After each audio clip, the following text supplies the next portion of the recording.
Hello, I want to welcome everyone to the 2022 IE Block Community Lecture. I'm Suzanne Brenner, the current SIAM president. The Block Community Lecture was instituted in 1995 to encourage public appreciation of applied mathematics and computational science by reaching out to the broader community.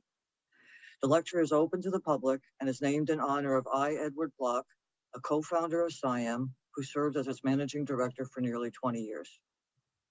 This year's Block lecture will be given by Dr. Kristen Lauter, West Coast Director of Research Science for Meta AI Research. Dr. Lauter received her PhD from the University of Chicago. She was an assistant professor in mathematics at the University of Michigan before moving to Microsoft Research, where she spent 22 years as a principal researcher and partner research manager of cryptography and privacy research before moving on to Meta AI Research. Her research interest is in application of number theory and algebraic geometry in cryptography. She is especially well known for her work in the area of elliptic curve cryptography. She's a fellow of SIAM, also a fellow of the American Mathematical Society, the Association for Women in Mathematics, and the American Association for the Advancement of Science. Her other honors include being elected an honorary member of the Royal Mathematical Society of Spain, and also for receiving the Selfridge Prize in Computational Number Theory. She also served as the president of the Association for Women in Mathematics from 2015 to 2017. I'm really looking forward to her talk, Artificial Intelligence and Cryptography, Privacy and Security in the AI Era. Go ahead, Kristen.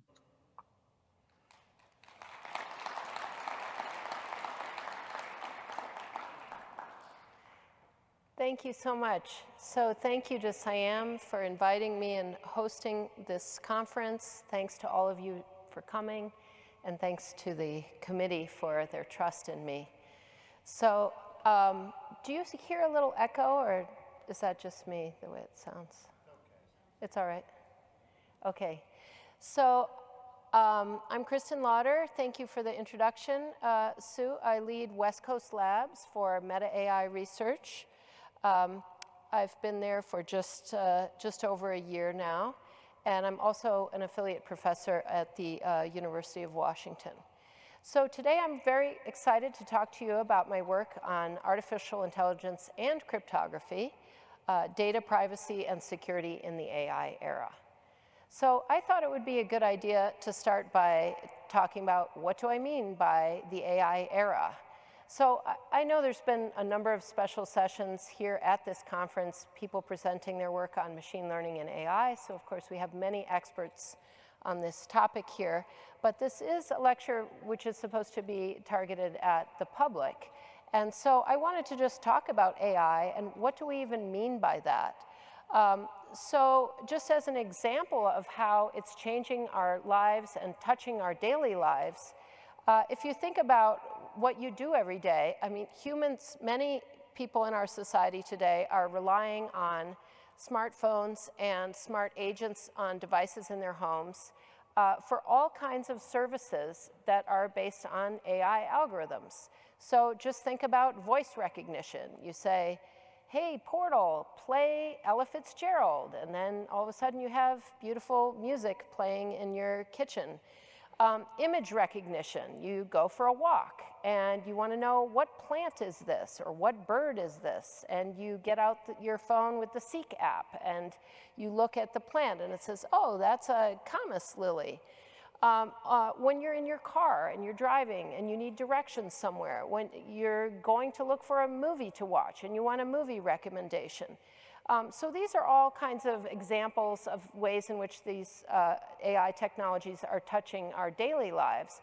But there's many more serious ones behind the scenes, things like assisting in medical diagnoses, like analyzing medical images, all kinds of other kind of industry applications that maybe I'll talk a little bit sprinkled throughout the talk. But that's just to kind of make the argument that AI really has changed already very much our daily lives and is going to continue to revolutionize our society in ways that we can't even imagine. And behind all of this AI technology is mathematics. And so one thing that I think is very important is to, for the mathematical community to kind of, take advantage of this good publicity in some sense, and not just the negative side of the publicity. So my goal in the next couple of slides is just to explain how AI actually works from the mathematical point of view. So machines can learn from data. And so behind AI algorithms are what computer scientists call machine learning. So throughout the talk, whenever I say machine learning, I'm really kind of using AI and machine learning, or ML, as interchangeable terms. The mathematical community, I think, traditionally used the term mathematical modeling. So again, it's different names for the same thing, because machine learning, the way it works to learn from data is that data is fed to some mathematical model that's been kind of decided ahead of time, like, oh, let's use this type of model for this problem. So the model's been specified. Now you have a training stage where you're going to feed a lot of data, and you're going to train this algorithm and tune its parameters so that you get a trained model. And then later, you have a second stage, which is used to make predictions or decisions or classifications. So I think this is worth saying a couple of times. I really think of machine learning as having two stages, the training stage and the prediction stage. So that's kind of like, on your app, when you're using the Seek app and you're trying to recognize a flower, that's the prediction stage. You're giving it a new image of a flower. But it was already trained. It already has a model that it's trained on gazillions of images before. And that stage is like a pre-computation, and it takes a huge amount of data and a huge amount of compute. And, but it's done ahead of time. Whereas the prediction stage is very sensitive. It's something that you want to have done in real time. You don't want to stand there for 10 minutes, pointing your phone at the flower, trying to get it to give you the prediction. And it's also can be the case that the training stage can be extremely costly and take a lot of compute and a lot of data. So I'm not sure if I'm allowed to give the exact numbers of cost, but for example, a month or so ago, Meta AI released open source, one of these huge language models, OPT, that was kind of redoing the Google GPT-3 model, and released this open source so that everyone can use it. And training that model cost many millions of dollars. So there can be a big asymmetry between the training and the prediction stage. So I thought that was worth pointing out. Another thing I'd like to mention is that, at least for the non-mathematicians in the audience, there's a real problem or question of how do you represent data that you're then going to be trained on. So typically we represent data in the form of vectors, or it's fed into certain models in the form of sequences. But in any case, whatever it is that you're trying to do, you have to take that real world data and you have to convert it into a form, like in terms of a vector, where you can then feed it into your model. So I like to just pick up a few fun examples of real world data being encoded as a vector. So many years ago, more than 10 years ago, when I started finding out about how targeted advertising works, I found out that they create profiles for people. At that time, there were about 200 characteristics of a person, and I found out that I would be classified as a soccer mom, because at that time I had young kids and I liked to play soccer and things like that. So there would be a vector with 200 entries that encodes a lot of characteristics for me, and then I would end up being, classified in certain ways for targeted advertising. So that's an example of taking a real world data about a person and converting it into a vector. Another vector could be like a history of your movie preferences. The credit card industry, for example, wanting to prevent fraud, they'll have a history of your credit card purchases, which they can use to try to prevent fraud by detecting purchases which do not look like they fit your pattern. They do not, they look kind of out of distribution. Or an example of something that I worked on for a long time, I was very inspired by working on health privacy, health and genomic privacy. So genomic data is represented by SNPs, these single nucleotide proteins, and those are represented as vectors. So hopefully you are getting the idea that for AI, we're going to input a lot of data, which comes in the form of vectors, and then we're going to train some model. So I want to give you a specific example. So this is a medical example. I thought it was kind of neat. I actually forgot to count the columns here, but I think there's somewhere between 15 and 20 columns. But each of these rows in this table is a bunch of measurements of a tumor. And the goal is to decide whether this tumor is malignant or benign. And in this case, this is data that's been collected and it's already labeled. So you can see over here on the right, there's a green label for benign and a red label for malignant. So this is you know, a multi-dimensional vector here that has all of these entries, so one line for each patient. And so what this is an example, what we would do is we take a bunch of labeled data like this and train a, my pointer isn't working. No, I went too far. It's a little bit jumpy, sorry. So the idea is we take a bunch of data like this, we use it to train a model, and then when a new patient comes in, you take all these measurements, you create a new vector, and then you test on that vector, is this tumor most likely malignant or benign? So I wanted to give you the simplest possible model. Okay, I'm giving up on the clicker.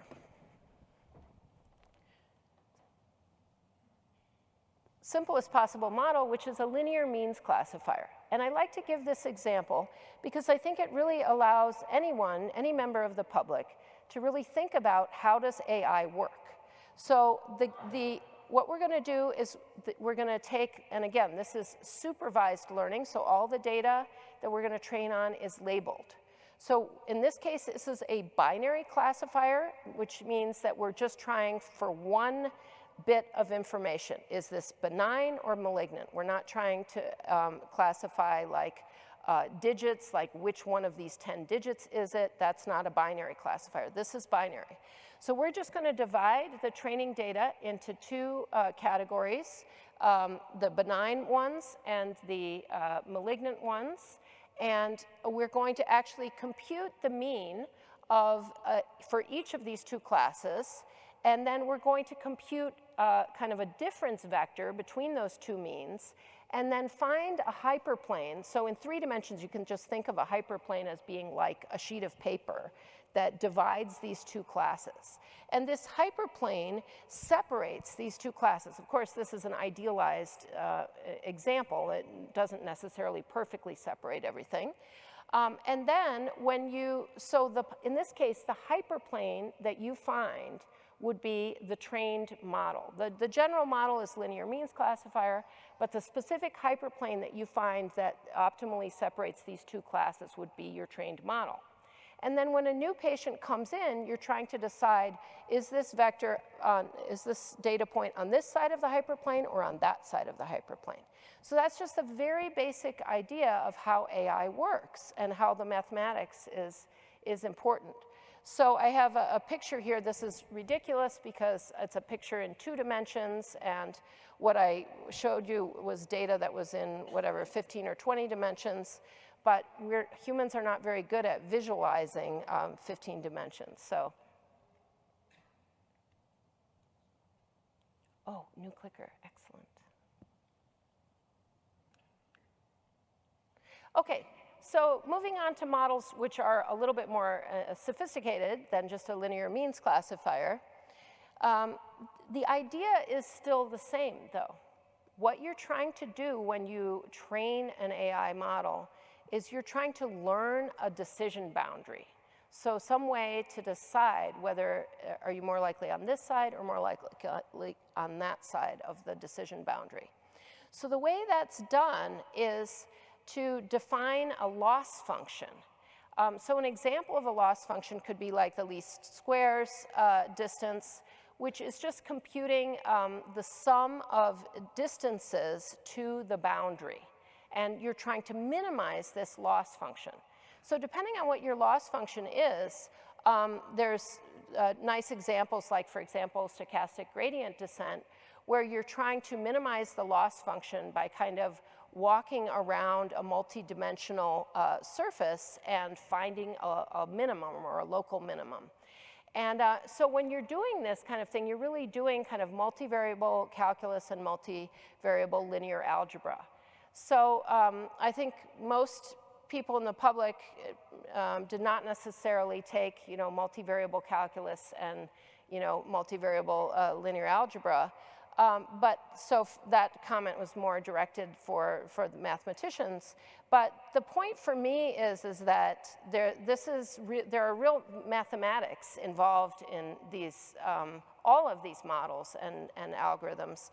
And these are the kinds of things that we could easily be teaching to like second-year undergraduates. So firmly have believed for more than 10 years that we should be teaching machine learning as one of the main courses for an undergraduate major in mathematics. I seem to be in a minority with that opinion, though. So let's just mention a few more kind of complicated models. So I talked about just the very basic idea of a linear means classifier, but there's linear regression, logistic regression, and then the whole kind of deep learning and deep neural nets revolution over the last 5 to 10 years. Deep neural nets, convolutional neural nets, recurrent neural nets, all these things which actually have been shown to have, very good promise on a whole range of problems, such as, speech recognition and image recognition and things like that. So now let me come to the second topic of my talk, which is the privacy issues in machine learning. I'm not sure if I had to do something with this clicker to make it work, but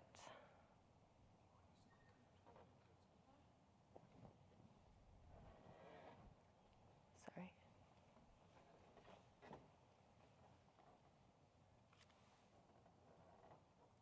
Yeah, I was wondering about that. Thank you.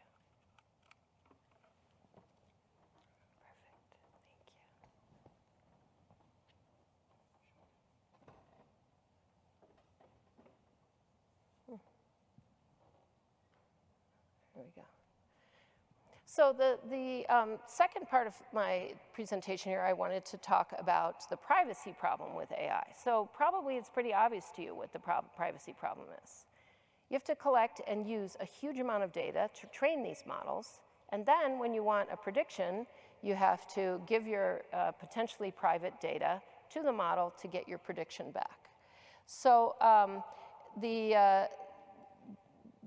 this is a topic that I've been working on and thinking about for more than the last 10 years. And one of the things that I was very excited about, very inspired by, was the opportunity to use mathematics to help alleviate these problems. So I've actually kind of helped to create this field of private AI, and I've been talking about it a lot recently, and in fact even wrote in the April SciEM News an article about private AI machine learning on encrypted data. So in the next little portion of my talk, I'm going to talk about the mathematics that can be used, the mathematics of cryptography that can be used to help address this problem, this privacy problem in AI. So specifically, the tool coming from cryptography that we can use is called homomorphic encryption. So homomorphic encryption allows you to protect the privacy and security of your data by encrypting it. So imagine in that whole AI ML pipeline that I described, if all the data that you train on and all the data that you do predictions on were always encrypted. So the way that pipeline would work is that you would, let's say, upload encrypted data to the cloud. The mathematics is the same. It just is operating on the encrypted data. It would compute an encrypted model. So it's a trained model, but it's encrypted. And then any new data that is provided to do a prediction is also encrypted, and then the response is encrypted, and the encrypted response is sent back to the party who wants the prediction, and that party decrypts the data. So that's the idea behind homomorphic encryption. The problem is that homomorphic encryption, well, it didn't even exist until a little more than 10 years ago. No solution for it really existed for general computation. And it can be fairly costly to implement, and there are also a lot of kind of ongoing questions about its security. So those are the topics that I'd like to talk about here today. So homomorphic encryption, again, it's encryption that allows you to compute on encrypted data. And this is not true of normal encryption. So if you look at a block cipher and you take couple of different encrypted pieces of information and encrypted under a block cipher and you try to combine them, you'll just get nonsense. So there's no point in trying to compute on normally encrypted data. So this is a special type of encryption. So I like to call this homomorphic encryption. So we've got Homer Simpson here. And try this one, thank you. Homer Simpson is looking a little unhappy. He's the jeweler in this situation, and we have some gold, and we would like to have some jewelry made with this gold. And let me just see if it works. Yep, it seems to work. So we're going to put our gold in a locked box, and we're going to keep the key. And then we're going to give Homer Simpson this box. And it's a little bit cumbersome, but he has to work on the gold through the glove box on the right. So he sticks his hand through these awkward looking gloves. And now he has to make the jewelry, and then his only option really is to return the box to us. He cannot get access to the box because he doesn't have the key and he can't open it. So when we get the box back, like I said, we kept the key locally, so now we can unlock the box and get the jewelry out. So that prevents him from being able to take the leftover shavings of gold or whatever it is that you're afraid that he might do with the gold. So the idea here is that the gold is supposed to be the analogy of your private data. And you can actually get some services, for example, machine learning prediction, by doing the compute on the encrypted data in an outsourced way. So it's just another analogy for what I already explained. So often do some audience participation at this point, but I know that a lot of the audience, this is a hybrid conference where a lot of the audience is online, so I don't know if it makes sense to do audience participation, but I have another description of homomorphic encryption, and I'm always curious who likes which description better. So this description is a nice commutative diagram, which mathematicians usually like, and it basically says that if you have two pieces of data, homomorphic encryption has the property that you can go either way around this diagram, and when you decrypt, you'll get the same answer. So in other words, you can take your data, you can compute and then encrypt, and you'll get the same thing as if you encrypt and then compute. And so this is a kind of a nice description because you know, if you're at a cocktail party and someone asks you, what is homomorphic encryption? You can give them a very easy answer. It's encryption where you can exchange the order of compute and encrypt. So that's what this diagram tells you, but it's also the same picture really as what I was showing in the outsourced computation on the slide before, because really what you can do here when you have this property is you can take your data, you can encrypt it, send it out for analysis, have the compute done in the cloud or by some service, and then this is the stage, like reversing this arrow is Homer Simpson kind of giving you back the box. And then you decrypt locally, and you should get the same answer as if you had done the computation yourself locally. So I hesitate to do a partial study here since we only have part of the audience, but just for the fun of it. So who likes the Homer Simpson description better? Lots of people, okay. So who likes the commutative diagram better? Also lots. And the joke is, a friend of mine who was sitting in one of my talks told me that he noticed that lots of people voted twice. So, so that's kind of the high-level idea of homomorphic encryption. So let me just give you a little bit of a timeline over the last 10 years or so of my work in this area.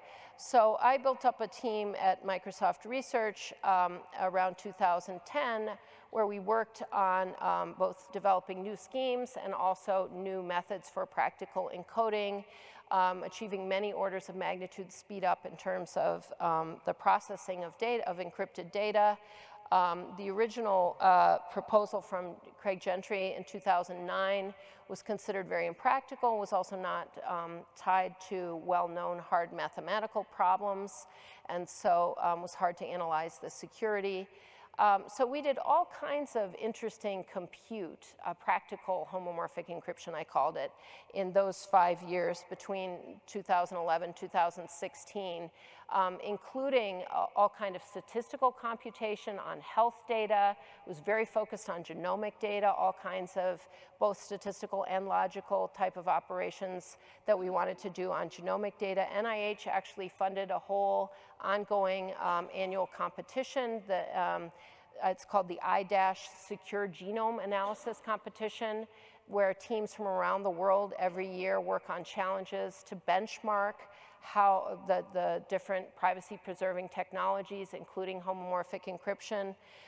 So in 2016, we had a kind of a breakthrough, which is our CryptoNets work, which showed for the first time that you could actually evaluate neural net predictions on encrypted data. And this really opened up the whole field of what we now call private AI. So I've given a lot of talks on private AI, including a plenary talk at the 2019 ISIUM. And so just a small portion of that talk is included here, as you can see. But just as like a most recent data point, this is kind of fun just because I got an email just yesterday that our paper was accepted to Nature Communication, which shows that we could do real-time processing of encrypted video to detect falls. So this is human action recognition. It's just the skeleton of a human. It's not the whole high-resolution video, but shows that in real time, like if you wanted to have like a trusted monitoring system, for example, for elder care, where you want to have cameras monitoring people to try to either detect or even predict falls, because falls are a big source of injury and death and a lot of unfortunate consequences, that we would actually be able to do that detection on encrypted data. So you can avoid having raw video images being uploaded to the cloud and analyzed. So that's kind of a brief little timeline about homomorphic encryption, very high level, not, of course, left out 99% of the details here. But it's a powerful tool that can be used So we wanted to kind of democratize this tool. So my team built SEAL, which is Simple Encrypted Arithmetic Library.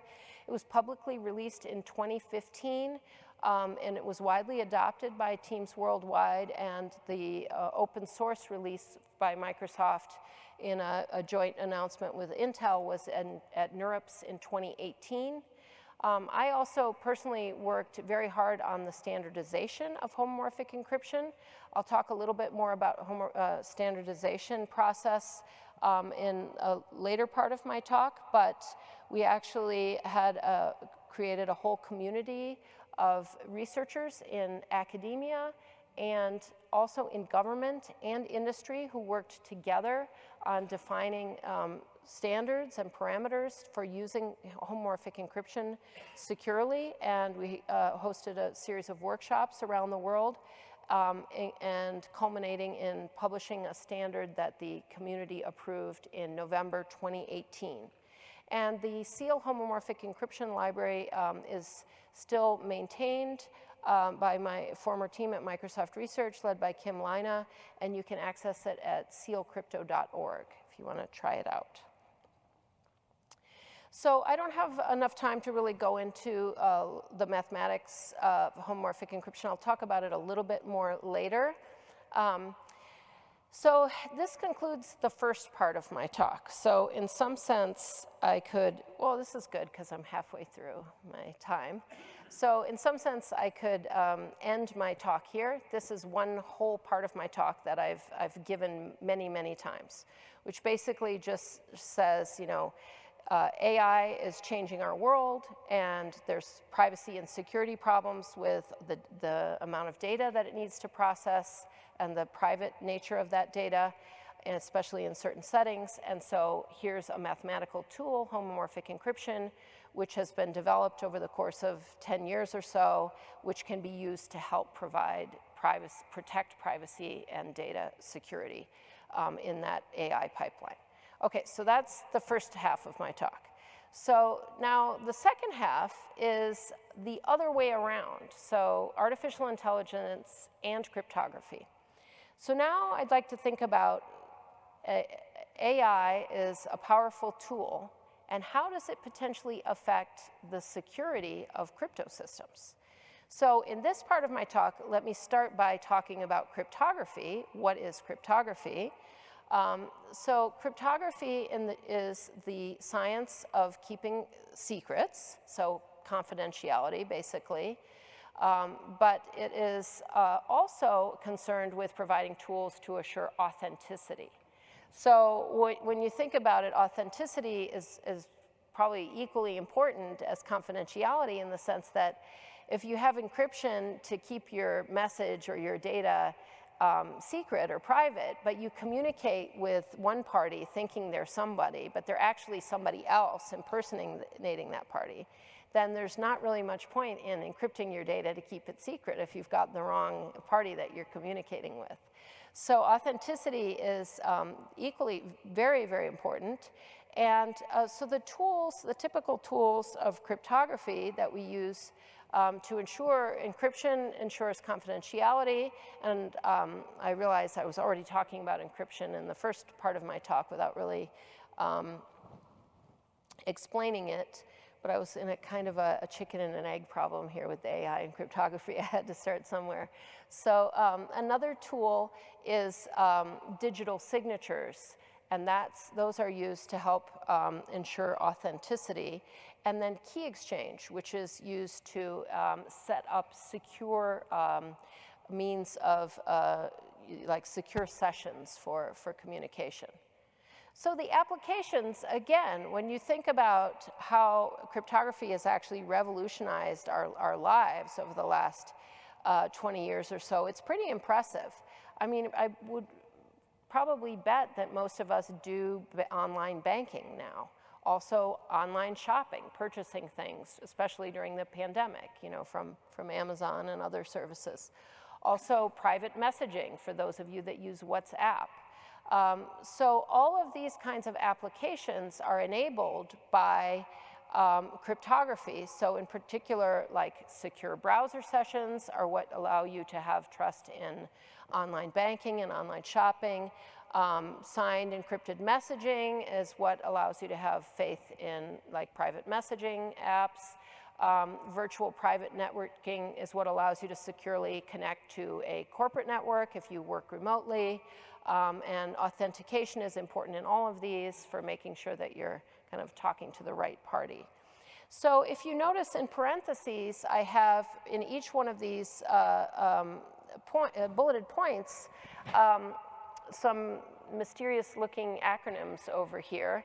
These are all acronyms for different standards that govern these procedures. So SSL, Secure Socket Layer, and TLS, SMIME, IPsec, X509 certificates. So these are all actual standards that are used to actually build and deploy crypto systems in the real world. So how do we gain the public trust? How do we get to the point where people think, oh yeah, I can do my banking online. I can do my, my shopping online. I'm not worried about my credit card number being stolen or my bank being broken into. So how did we get to this point? That people, I remember feeling like, 20 years ago or so, I'm not sure if I can do that. I don't know whether I really want to do all my banking online. But here we are, and many people do trust this and use this. And the way that that happens is through the standardization process. So the funny thing is, I've actually spent a surprising amount of my professional energy working on standards in my career. So when I first went to Microsoft Research in 1999, I worked for about the first 5 years on elliptic curve cryptography, which included working on standardization. And so it followed this trajectory, which I've now worked on also for homomorphic encryption and for what I'll tell you about in a minute, which is post-quantum cryptography. So I think of the stages of standardization as being, starting with the researchers and the scientific community discussing and kind of analyzing the technology and making recommendations. So this is actually what we did as a community for homomorphic encryption, where we analyzed what are the best known attacks on these systems and how strong do we think these parameters are, and setting a wide margin of error so that it allows for the improvement of the algorithms over time for the attacks, and so that we can set parameters that we're confident will be secure for, let's say, 20 years, 30 years, but I think US government standards are still hoping for actually 50 years of security. So you're kind of trying to predict the future. As long as the algorithms continue to evolve the way that they have been, then we think that these systems will be secure for X number of years, be that 20 or 30. And so just a kind of funny side note on that, of course, we can't predict new innovations in terms of the attacks. So when RSA, I'll talk about RSA based on the hardness of factoring in a minute, was first proposed, they knew only exponential attacks on factoring. And then when sub-exponential attacks were introduced by computational number theorists, such as the quadratic sieve and the number field sieve, with those sub-exponential attacks, the parameters had to be vastly adjusted, and that was a kind of a disruptive change. And the other change that I'm going to talk about in just a minute is the advent of quantum computers. That will be another big disruption in our ability to predict the security of these systems. So, but given, in the absence of disruption, a scientific community kind of makes its recommendations, what the parameters should be. And then the next step is for the government agencies such as Nist. So in the US, the National Institute of Standards and Technology defines and proposes, circulates, and revises draft standards. And they do that for a wide range of cryptographic protocols. Lily Chen leads that team at Nist, the cryptography team that does that work. So the third stage is really industry-specific regulations and standards. So for example, in the elliptic curve case, there were some there were some kind of, I don't know if any of you worked on IEEE P1363. I worked on that, was the first step of standardizing elliptic curve crypto. And then there were government agencies that came in and defined parameters. So there were the Nist parameters for elliptic curves. And then the third stage, I've got a little snippet here, are industry-specific regulations. So how is this actually going to be used now in the financial industry? So ANSI, the American National Standards Institute, did X962 and X963, which were elliptic curve signatures and elliptic curve key exchange. And this is, for example, the key exchange from 2011. And I actually talked about this work in a plenary talk at the SIAM annual meeting in 2012, so exactly 10 years ago. But that was just an example of elliptic curve cryptography, because that's something that I've worked on and is close to my heart. But more recently, as I mentioned, we've engaged in a roughly 5-year effort so far to work on homomorphic encryption standardization, including hosting a lot of workshops and publishing this standard. The standard's been out for 4 years now, and there's no modifications to it so far, so that's a good sign, even though it's only 4 years. But another thing to realize from this discussion is that standardization takes a long time. That's why we have to kind of start ahead and leave a lot of time in order to get it right, and it takes time to build trust. So here's the problem. We have a looming quantum threat to our existing public key crypto systems. So the public key crypto systems that are largely deployed today that protect our online banking and shopping are based on the hardness of factoring integers, which is the RSA system, and the hardness of like Diffie-Hellman, or the elliptic curve version of Diffie-Hellman, which is the elliptic curve cryptography. So once we have a quantum computer that can be built that's at scale, that's large enough that it can process many quantum bits at a time, much larger than the ones that exist already today, then we know that we will have efficient algorithms which will break all of our existing deployed cryptography.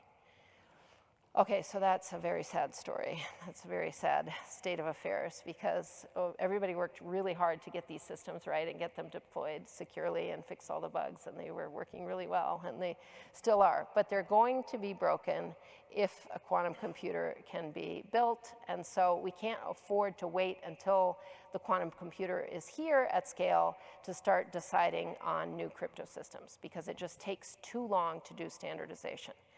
So what's happening today is an ongoing Nist competition. So National Institutes of Standard and Technology has been running a 5-year post-quantum crypto competition, PQC, to select new schemes. And they're considering a lot of different options, problems from different parts of mathematics. So for example, some of the mathematical schemes that have been proposed in the Nist competition range from the code-based cryptography based on error-correcting codes and the hardness of decoding random linear codes, which was proposed by McLeish all the way back in 1978, to other proposals, like, for example, from the 1980s, multivariate cryptographic systems proposed by Matsumoto and Amai, to the very promising lattice-based cryptography systems, which were first proposed by Hofstein, Pfeiffer, and Silverman when they created the Entru company in 1996. And a more recent proposal, which from me and my co-authors Charles and Goran from 2005, based on the hardness of pathfinding in supersingular isogeny graphs. And that one we presented at the Nist hash function competition in 2005. So even that one is already more than 15 years old. But with any of these new proposals, the question is, how do we know if they are secure even against classical attacks on classical computers, let alone quantum attacks on quantum computers. So it's interesting because we're flipping over to this new realm of trying to find new crypto systems to replace our existing ones, but we're kind of making our problem doubly hard for ourselves because we have to consider both classical attacks and quantum attacks. So very exciting and very timely to be giving this talk today because just a week ago, Nist actually announced that it has selected 4 candidates for standardization. So after 5 years, it's a big, huge announcement. They've selected 4 candidates, and they've also advanced certain other candidates, including like the supersingular isogeny graphs, into the 4th round for further consideration. But the ones that have been standardized already include 3 that are based on lattices. So let me go back to lattice-based cryptography, which I didn't really talk about before when I talked about homomorphic encryption. So what is lattice-based cryptography and how does it work? So first of all, what is a lattice? So if you're a mathematician and I just say, well, a lattice is a discrete linear subspace of Euclidean space, continuous space, that probably tells you something. But to try to explain it in kind of plain English to the public, the way I like to think about it, the only place that I know that the word lattice is used in common terminology is a lattice top pi. So if you look at a lattice top pi, it's got threads of crust which cross each other. And every place that so it looks like a lattice. I think that's what people would think a lattice looks like. But my picture doesn't look like the top of a pie here because each one of my dots is where the 2 pieces of crust kind of cross each other. So if I have the origin here, like in the coordinate plane, this is a 2-dimensional coordinate plane. If this is 0, 0, you know, I'm thinking of each one of these dots as being the place where these kind of threads cross each other, but you can also think of each dot as actually being a vector that goes from the origin to that dot. So that would make my picture maybe look a little bit more like the top of a pie.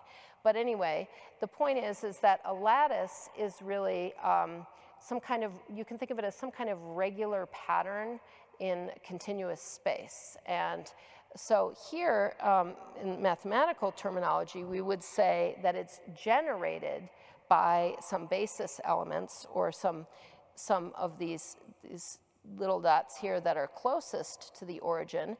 And these vectors are what are called a basis for the lattice in the sense that every other point in the lattice can be obtained by taking a linear combination of these vectors. So once you do that and you think of it that way, you can kind of equate a lattice with its basis. So you really just need to tell a basis, and that determines the lattice. Obviously, you can't draw the whole picture of the lattice off to infinity anyway. But the problem is that there's what we call a good basis, and then there's things that we call a bad basis. So this one we're calling a good basis because both vectors are relatively short. They're basically as short as they can be to generate this lattice, and they're almost orthogonal. So they're quite orthogonal to each other. And here's a basis that we call a bad basis. It's a little bit worse because, first of all, the basis vectors are longer, and they're also more skew to each other. So they're not as perpendicular. So the idea behind lattice-based cryptography is that it can be very hard, given a very bad basis, to find short vectors in a lattice. So imagine a much worse basis where the endpoints of the 2 vectors are off around the other side of the world somewhere or something like that. Now, this is deceptive because I can only really show you a lattice in 2 dimensions, maybe 3 dimensions. I can't show you a 1,000-dimensional lattice because I can't represent that. But the problem of finding a short basis is not hard in 2 dimensions. So we actually have the Gram-Schmidt Orthogonalization process, which allows you to take 2 vectors, any 2 vectors, no matter where they are, and project one onto the other and then subtract, and then project back and subtract, and project, and you only have 2, and you go back and forth, and you get down to the shortest vectors. So this problem of finding a short vector is just not hard in dimension 2. And yet that's the only kind of picture I can show you. But so what you have to imagine is in n dimensions, so now let's think of a 1,000-dimensional lattice, and you have 1,000 vectors. And now your best option to kind of emulate this strategy is 2 by 2, you take basis vectors out of these 1,000 and you keep projecting them onto each other and getting them shorter and going on and on and on. So that is actually called the Lenstra algorithm. It's been around for more than 30 years. It's a very famous algorithm which has so many applications in computational number theory I can't even tell you. But it's a very beautiful algorithm, but it's based on a very simple idea. And then generalizations of this LLL algorithm are increase the block size, which means instead of projecting just 2 vectors, one onto each other, you take k vectors and you have a k-dimensional subspace and you're projecting vectors onto this k-dimensional subspace. So you can see it's very geometric as well. And so this whole strategy and this whole suite of algorithms is what's called lattice basis reduction. And these are the main attacks on lattice-based cryptography today. And there's a whole community of researchers working on understanding and improving these algorithms. So I'm not going to actually go into how we use lattice-based cryptography to create homomorphic encryption. I would love to answer that question, but just for the sake of time, I'm going to go on. So the way that lattice-based cryptography is actually being used, even if you look at the specifications for some of the Nist lattice selections, is on the hardness of the learning with errors problem. And the learning with errors problem is connected to the shortest vector problem. Again, I'm not explaining how, but there's a security reduction, which is theoretical reduction. And this is really kind of the only mathematical formula that I put in my talk here, but it's an important one. So learning with errors is the following problem. Suppose you have a secret vector S. So again, this is not going to be in 2 dimensions, so some large n dimensions. You have a secret vector. And then you're going to take a random vector. We always want encryption to be randomized for reasons I have not explained, but I would be happy to. And it's this random vector, and you take an inner product with the secret vector. So for the general public, if you never learned or forgot the definition of an inner product, it takes the entries of the 2 vectors and it multiplies them by each other and then adds up the sum. And so after doing that, you're going to add a small amount of error and you're going to get this value B. And so for your given secret, if you do this with a lot of random vectors A, you'll create what are known as LWE samples, lots of LWE samples. So the hardness assumption for these lattice-based cryptography systems is that given a bunch of these samples for a specific secret vector S, it is very hard to recover the secret S just from knowing these samples A, comma, B. So that's kind of funny because now I'm telling you a problem here. We have a bunch of data.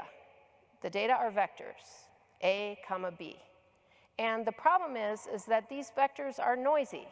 They're not A, comma, A inner product with S, which would be a linear algebra problem.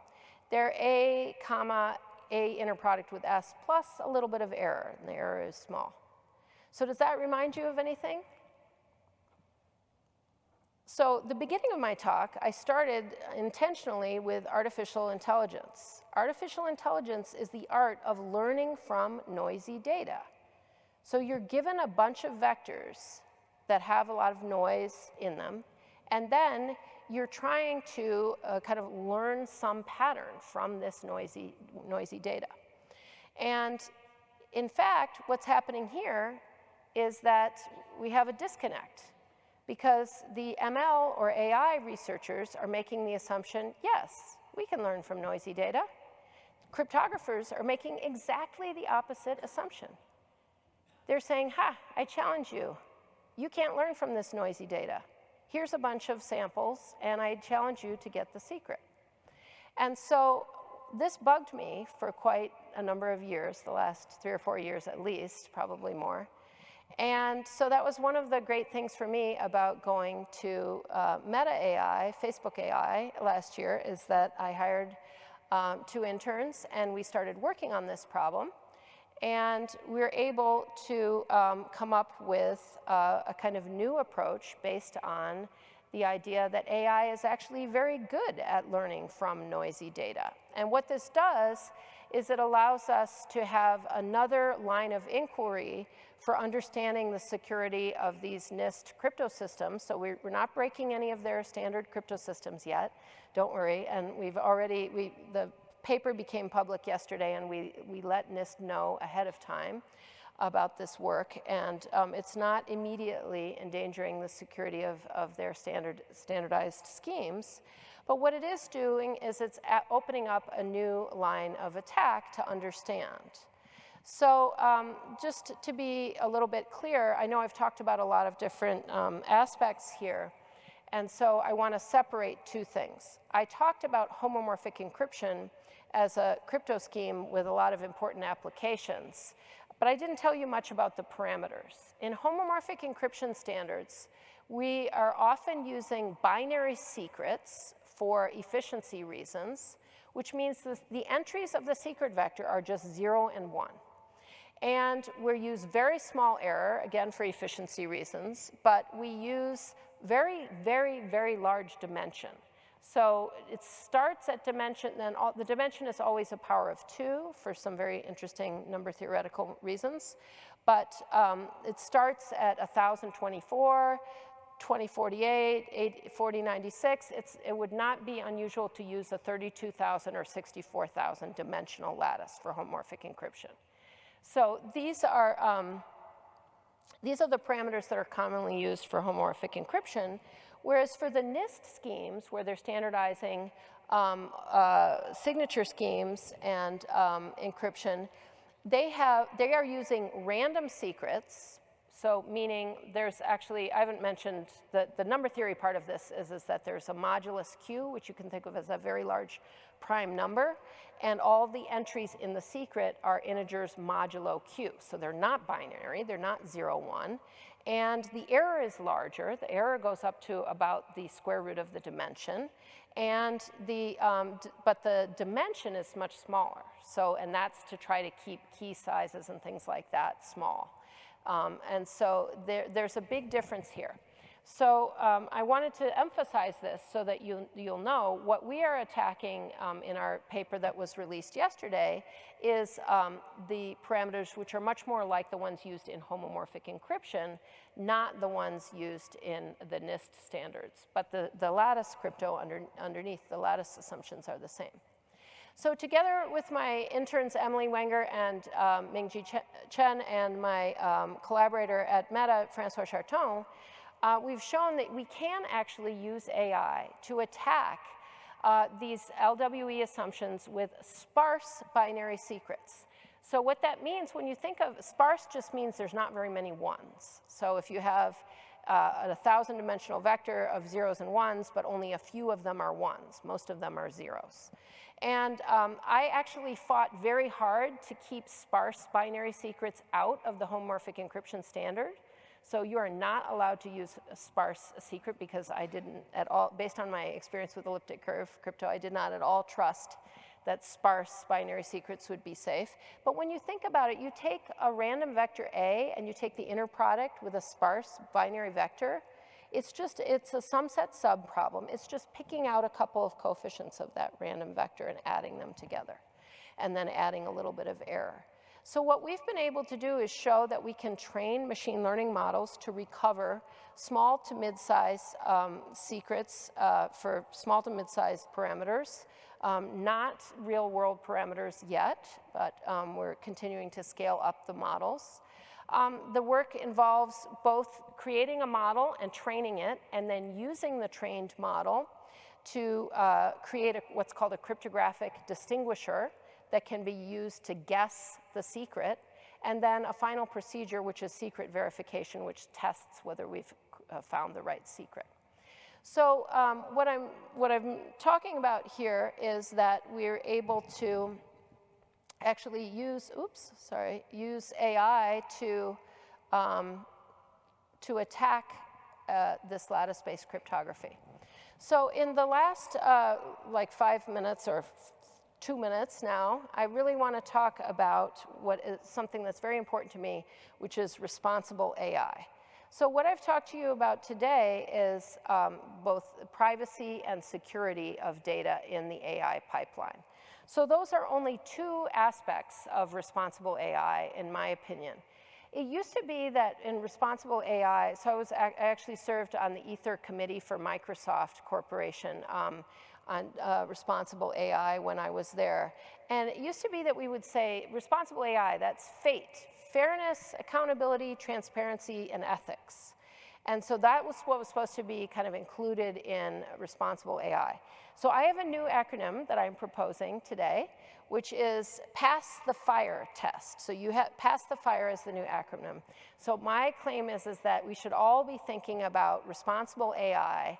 All of our applications of machine learning and AI, we should be thinking about, do they pass the fire test? So privacy, accountability, you could actually put accessibility in that one, safety, security, transparency, health, ethics, fairness, inclusiveness, robustness. Robustness could mean one of 2 things, adversarial or non-adversarial robustness, and explainability. And in fact, if you look at the May issue of the SIAM News, you will see an article here, a very nice article, that addresses the bottom 2, robustness and explainability in AI. So I think there's already a lot of people, especially in computer science, thinking about responsible AI, but nowhere near enough in mathematics and nowhere near enough in general compared to how fast the AI technology is evolving. So it's my claim that responsible AI should evolve and grow to be all of AI. So every single application, every use of AI, the designers and the practitioners and the people working on the theory should be thinking about these. Of course, this is a massive task. I mean, look at this long list of things, and there are so many things, but that's just one way of hopefully inspiring everyone that responsible AI is a huge challenge. It may be one of the biggest challenges of our time, and that we all need to focus our energy on it. So in conclusion, thank you so much for listening. I'm sorry if I tried to cover too much. I know it's not a simple message. Artificial intelligence and cryptography are intertwined in these really interesting ways. You can use cryptography to help protect privacy in AI. You can use AI to attack new crypto systems that are coming out. And it leaves us with a lot of problems to think about. So thank you very much.